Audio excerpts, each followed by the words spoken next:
Salam, hər vaxtınız xeyir. Düz xətlər ayı 28-ci məsələyə baxırıq. Şərtdə deyilir, düz xətlərinin əmələ gətirdiyi bu uzağın tənbələninin tənliyini yazın. Bizi L1 və L2 düz xətləri verilib. Bunlar kəskin. Təbii ki, iki buzaq əmələ gəlir. Bunlardan biri iti buzaqdır, biri kör buzaqdır. Həmin buzağın tənbələnlərini mavi və qırmızı xətlə işarə etmişik. Bu tənbələnlərə də T1 və T2 demişik. Tənliyi yazmazdan əvvəl bir şey qeyd edək. Nədən istifadə edəcəyik onu deyək. Tutaq ki, bizə belə bir bucaq verilib.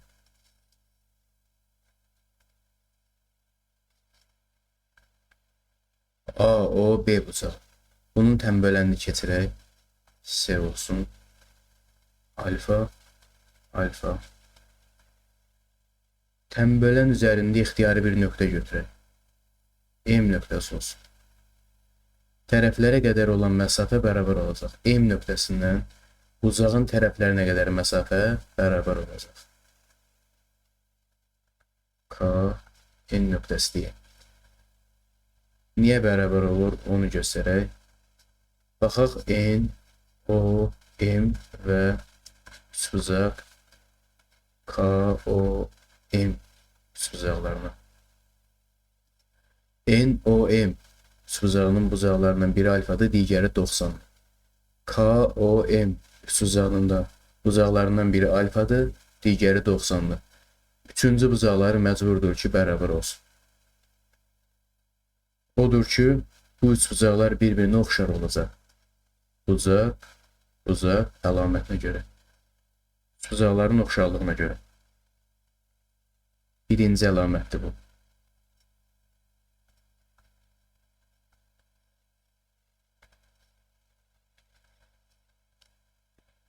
Düzbucaqlı üçbucağın, bu düzbucaqlı üçbucaqlar bir-birinə oxşardır.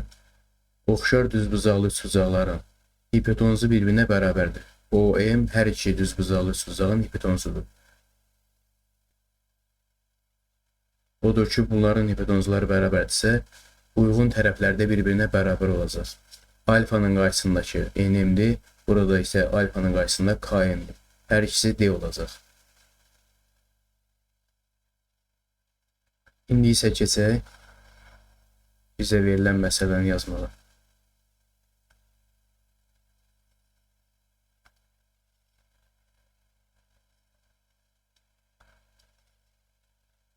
Tənbələnlərdən birinin üzərində bir nöqtə götürək. Perpendikulyar indirsək. Dedik ki, tənbələn üzərində götürülmüş nöqtədən bucağın tərəflərinə qədər məsafə eynidir. Biz hansı nöqtəni götürsək tənbələn üzərində? Bucağın tərəflərinə qədər məsafə eyni olacaq. Və bu nöqtələr birləşib bir düz xətt əmələ gətirəcək. Bu düz xətt tənbələn olacaq. Bunun mahiyyəti gəlir çıxır nöqtədən düz xəttə qədər məsafəyə. Nöqtədən düz xəttə qədər olan məsafə bu düsturla hesablanırdı modulda. Tutaq ki, x0, y0 nöqtəsindən ax plus by plus c bərabərdə 0 düz xəttinə qədər olan məsafə belə hesablanırdı. ax0 üstəgəl by0 plus c bölünsün modulda, bölünsün kök altında a-nın kvadratı plus b-nin kvadratı.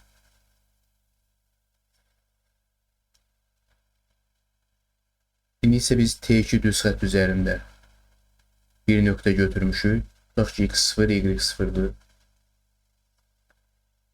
L2 və L1 düz xətlərinə qədər məsafə eynidir. Bunların hər biri üçün bu düsturu yazaq. T2 düz xətt üzərində götürülmüş nöqtədən x0, y0 nöqtəsindən L2 düz xəttinə qədər olan məsafə bu bərabər olacaq nəyə? L2 düz xətti bizdə 5x sıx 5y üstəgəl 1-dir. 5x sıx 5y üstəgəl 1 bərabərdə 0. Burada A 5-dir. B mənfi 5-dir. C isə 1-dir. Digər düz xətti isə x plus 7y sıx 6 bərabərdə 0-dır. Burada A 1-dir, B 7-dir, C isə -6-dır.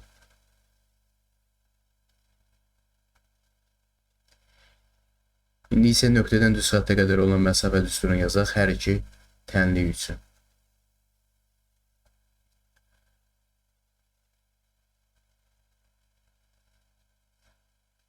D bərabər olacaq. Modulda 5 vurulsun x0 çıxılsın 5 y0 üstə gəl 1 bölünsün A-nın kvadratı üstə gəl B-nin kvadratı. A 5-dir, B -5-dir. Kök altında 5-in kvadratı üstə gəl -5-in kvadratı. Bu bərabər olacaq. Digər düz xəttə L1 düz xəttinə qədər məsafəyə. Modulda A1 idi, 1 vurulsun x0. B 7 idi, üstə gəl 7y0. C isə -6 idi, çıxılsın 6. Bölünsün kök altında A-nın kvadratı, yəni 1-in kvadratı, üstə gəl 7-nin kvadratı.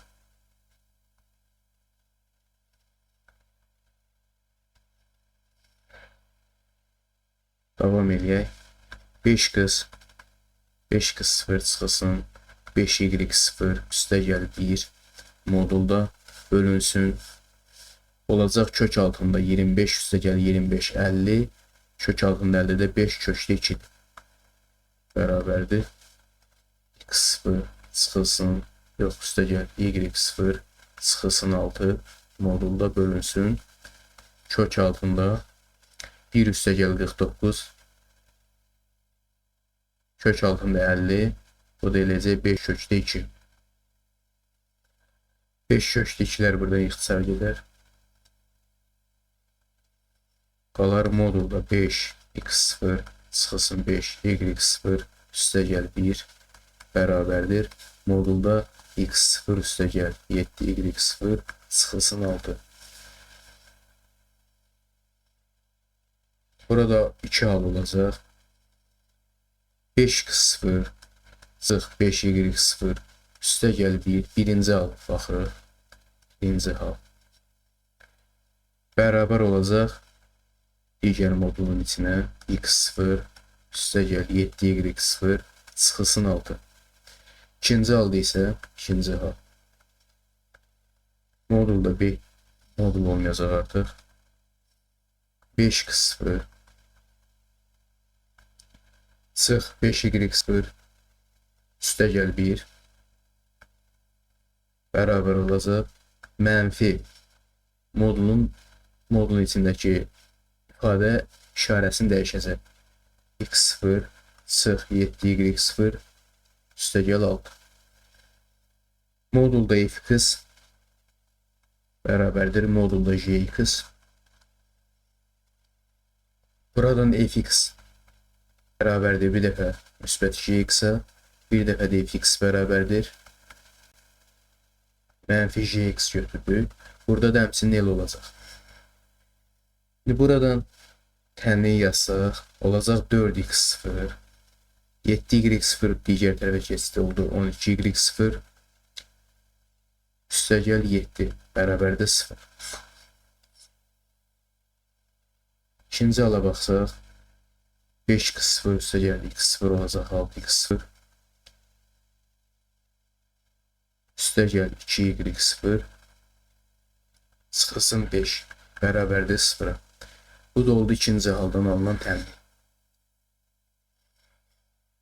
Bu tənliklərdən biri iti bucağın tənliyidir.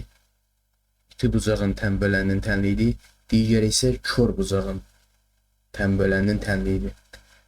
Dedik ki, tənbölən üzərində nöqtə götürdük. Bu nöqtədən düz xətlərə qədər məsafə eynidir. Hər bir nöqtə üçün bu ödənir. Və bu nöqtələr birləşib düz xətt əmələ gətirib. Bu düz xəttdə tənbölən olur.